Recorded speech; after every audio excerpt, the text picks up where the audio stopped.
Hello मेरे प्यारे बच्चों, आई होप कि आप सभी बहुत अच्छे होंगे। आपकी स्टडी भी बहुत अच्छी चल रही होगी। मैं रामरूप सर सफलता कोचिंग क्लासेस लार से आपके लिए लेक्चर 4 सोशल साइंस का लेक्चर 4 लेकर आया हूँ। लेक्चर 3 तक मैंने क्वेश्चन क्रमांक 20 तक अपलोड किया था। क्वेश्चन क्रमांक 20 यूरोप महाद्वीप के शक्तिशाली कुलीन वर्ग की विशेषताएं थी। इनमें से पहली विशेषता थी जीवन शैली, जीवन जीने की एक समान शैली। उसको आपने समझा दिया था। सामाजिक एवं राजनीतिक रूप से कुलीन वर्ग यूरोप महाद्वीप का सबसे प्रभुत्वशाली वर्ग था। उसी में शेष उसका पहले का और शेष था, इन लोगों की जीवन जीने की एक समान शैली थी। इस जीवन शैली से इस वर्ग के सदस्य एक दूसरे से जुड़े थे। दूसरा था भूस्वामित्व। ये लोग ग्रामीण क्षेत्रों में भूमि के मालिक थे। इनके पास बड़ी बड़ी जागीरें थी तथा शहरी क्षेत्रों में विशाल भवनों के स्वामी थे। फ्रेंच भाषा का प्रयोग कुलीन वर्ग राजनीतिक कार्यों के लिए एवं उच्च वर्गों के बीच वे फ्रेंच भाषा का प्रयोग करते थे। आपस में व्यवहार वैवाहिक संबंध, कुलीन वर्गों के परिवार वैवाहिक संबंधों के माध्यम से आपस में जुड़े होते थे। छोटा समय यूरोप महाद्वीप में कुलीन वर्ग संख्या की दृष्टि से एक छोटा समय था। यूरोप में मध्य वर्ग के उदय के कारण लिखिए। पश्चिमी एवं यूरोप के विभिन्न भागों में औद्योगिक उत्पादन और व्यापार में वृद्धि से शहरों का विकास तथा वाणिज्य वर्गों का उदय हुआ। इस वर्ग का अस्तित्व बाजार में दिखा। दूसरा है इंग्लैंड में 18वीं शताब्दी के द्वितीय चरण में औद्योगिकरण प्रारंभ हुआ, जबकि फ्रांस और जर्मनी के राज्यों के कुल हिस्सों में यह 19वीं शताब्दी के दौरान ही हुआ। इसी में देखिए आप, नेक्स्ट है आपका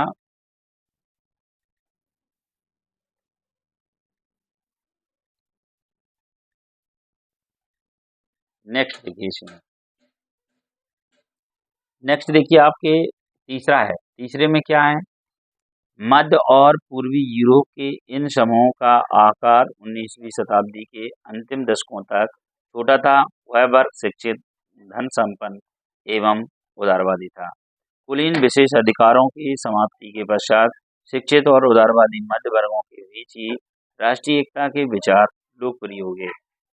प्रश्न क्रमांक 22 में है, जूसेफी जूसेफे मैथ्सनी कौन था? जूसेफे मैथ्सनी इटली का एक युवा क्रांतिकारी था। इसका जन्म सन 1807 को जिनोवा में हुआ था। देशभक्ति की भावना से प्रेरित होकर वह कार्बो नारी के गुप्त संगठन का सदस्य बन गया। 24 वर्ष की आयु में लिगुरिया में क्रांति करने के कारण उसे बहिष्कृत कर दिया गया। मोत्सनी मोत्सनी ने मार्सेई में यंग इटली एवं बर्न में यंग यूरोप नामक भूमिगत संगठनों की स्थापना की। काउंट फैमिली द काबूर कौन था? काउंट फैमिली द काबूर इटली के सार्डिनिया पौंडमांड राज्य का प्रमुख मंत्री था।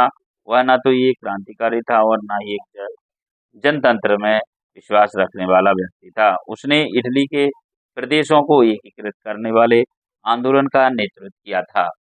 इसी क्रम में आपको नेतृत्व किया था। इसके बाद आप देखिए, इसी क्रम में आपके नेक्स्ट आगे देखिए, मरियन कौन था? मरियन फ्रांस राष्ट्र का नारी का प्रतीक रूपक था। फ्रांसीसी क्रांति के दौरान कलाकारी ने स्वतंत्रता, न्याय एवं गणतंत्र जैसे विचारों को व्यक्त करने के लिए नारी रूपकों का प्रयोग किया। फ्रांस में इसे लोकप्रिय ईसाई नाम मरियन दिया गया, जिसने जन राष्ट्र के विचारों का रेखांकित किया। पोलैंड और माजुर्का पोलैंड के लोक नृत्य हैं। जर्मेनिया कौन थी? जर्मनी जर्मन राष्ट्र का नारी रूपक प्रतीक था। चाचुस अभिव्यक्तियों में जर्मनिया बलूत वृक्ष के पत्तों का मुकुट पहनती थी, क्योंकि जर्मन बलूत वीरता का प्रतीक है। जर्मनिया की तलवार जर्मन साम्राज्य की रक्षा करती है। जर्मनी की राष्ट्र निर्माण की प्रक्रिया समझाइए। संपूर्ण जर्मनी के लिए एक नवीन संविधान के निर्माण के लिए 18 मई 1848 को फ्रैंकफर्ट संसद के 1831 निर्वाचित सदस्यों की एक बैठक हुई, लेकिन यह बैठक असफल रही। 1848 ईस्वी में महासंघ के विभिन्न क्षेत्रों को जोड़कर एक निर्वाचित संसद द्वारा शासित राष्ट्र राज्य बनाने का प्रयास किया गया।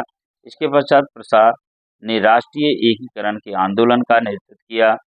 बिस्मार्क ने ऑस्ट्रिया और डेनमार्क व फ्रांस के विरुद्ध युद्ध कर विजय प्राप्त की।